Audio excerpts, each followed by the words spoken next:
व्यासपीठावरील सर्व मान्यवर तसेच आज ज्यांचा निरोप समारंभ आहे असे माझे सर्व लाडके विद्यार्थी मित्रमैत्रिणी, आज इयत्ता 7वीचा निरोप समारंभ.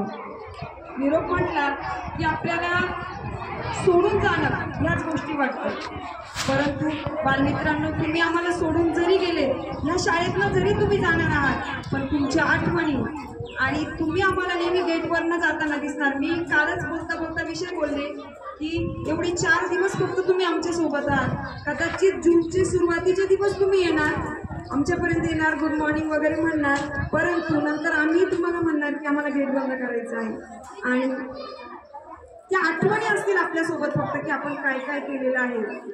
बघा बालमित्रांनो, सहवास सुटला म्हणून सोबत सुटत नाही, सहवास सुटला म्हणून सोबत सुटत नाही, आणि नुसता निरोप दिल्याने नाते तुटत नाही.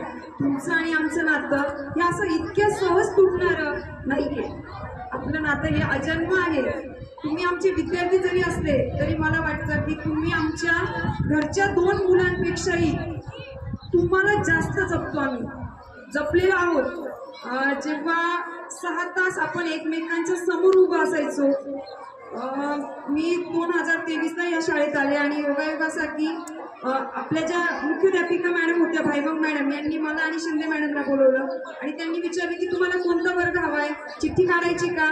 तर आदरणीय शिंदे मॅडम या मला सिनियर होत्या आणि त्या सहज म्हटल्या, म्हणजे कशा म्हटल्या ते मला माहीत नाही, पण मला तुकडी हवी हे त्यांनी बोललं. आणि मला बघा, माझं गुड लक असं की मला जी पण तुकडी मिळाली ती खूप छान उत्कृष्ट होती. म्हणजे मुली ज्या माझ्या 24 होत्या, माझ्या रत्न होत्या, खूप गुणी होत्या. मला अभिमान वाटतो की या वर्षीच्या स्पर्धेमध्ये 9 इव्हेंटमध्ये मुलींनी बक्षिसं मिळवली आणि किमान केंद्रापर्यंत पुढे त्या पिठाला गेल्या आणि तालुक्यात सुद्धा त्यांनी मजल मारली. तालुक्यातही उत्कृष्ट असे सादरीकरण केलं. प्रत्येक याच्यात म्हणजे वक्तृत्व असेल, नुसतं शैक्षणिकच नाही तर नृत्य असेल, हॅकॅथॉन सारख्या स्पर्धेमध्ये सुद्धा उत्कृष्ट बाजी मारली. आणि मला जे 11 नमुने मिळाले होते ते रत्नच होते, पण ते नमुन्यातले रत्न होते. अगदी पहिल्या दिवशी भेटलेला अभिनव गेटवरच भेटला. मी शोधत होती फोटो काढण्यासाठी कोणी मिळेल का. तायडे मॅडम म्हटलं याच्याकडे देऊ नका, पण योगायोगा असा की मी त्याच्याकडेच दिला मोबाईल आणि त्याची माझी चांगला परिचय झाला. मॅडम म्हटलं याच्यापासून सावध राहायचं, बाकी सगळे होतील हँडल पण याच्यापासून सावध राहा. आणि खरोखर तो दिवस मला आठवतोय की त्याचा तो विचित्रपणा, वागणं आणि त्याच्या इशाऱ्यावर नाचणारी सगळी मुलं, तो जसा करेल तसेच इतर मुलं वागायची. पण हळूहळू दोरीत येत गेले, खूप छान झाले. मला शेवटच्या दिवसापर्यंत सुद्धा त्यांना वॉर्निंग द्यावी लागली आहे. बघा आईराव सरांचं तुमच्यावर लक्ष आहे, ते बटणं वगैरे नीट लावा, उद्या जर तुमचे बटणं इकडे तिकडे दिसले तर स्टेजवर बोलणे खाल. असे हे करामती मुलं होते, परंतु हुशार तेवढेच होते. मी नेहमी अभिमानाने सांगते की आयुष किंवा अभिनव यांचं अक्षर 1 नंबर आहे, मुलींपेक्षाही सुंदर अक्षर असलेले. फक्त त्यांच्यामधला एकच गुण असा होता की त्यांना अभ्यास करायला फार कंटाळा यायचा.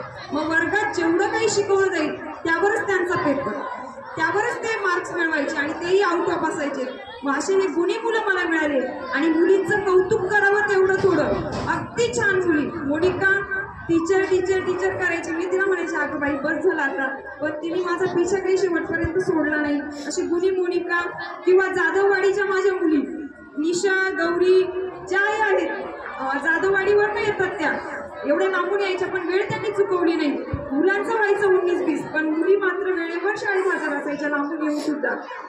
मी त्यांना अक्षरावरनं बोलली असेल किंवा शुद्ध लेखनावरनं बोलली असेल, कधी गणितावरनं बोलली असेल, थोडासा राग किंवा संताप माझ्याही मनात असायचा, पण तेवढंच फ्रेंडली रिलेशन आमचं होतं. अगदी कानात येऊन गोष्टी सांगायच्या. मुख्याध्यापक सर नेहमी म्हणायचे मॅडम हे तुम्हाला कानात येऊन काय सांगतात, पण ते नातं एक वेगळं तयार झालं.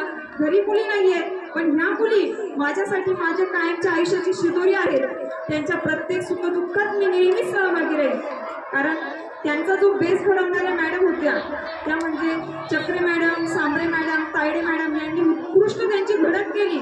आम्हाला फक्त कळस चढवायचं काम होतं, त्यांना फक्त योग्य दिशेने नेण्याचं काम होतं, तर ते आम्ही केलेलं आहे. तुम्ही सगळ्यांना मी कधीही विसरू शकणार नाही. तुमच्या आठवणी या माझ्या मनात कायम राहतील.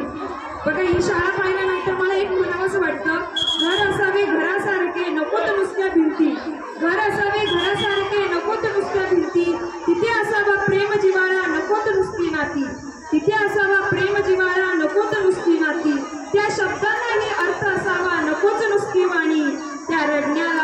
मस्त असा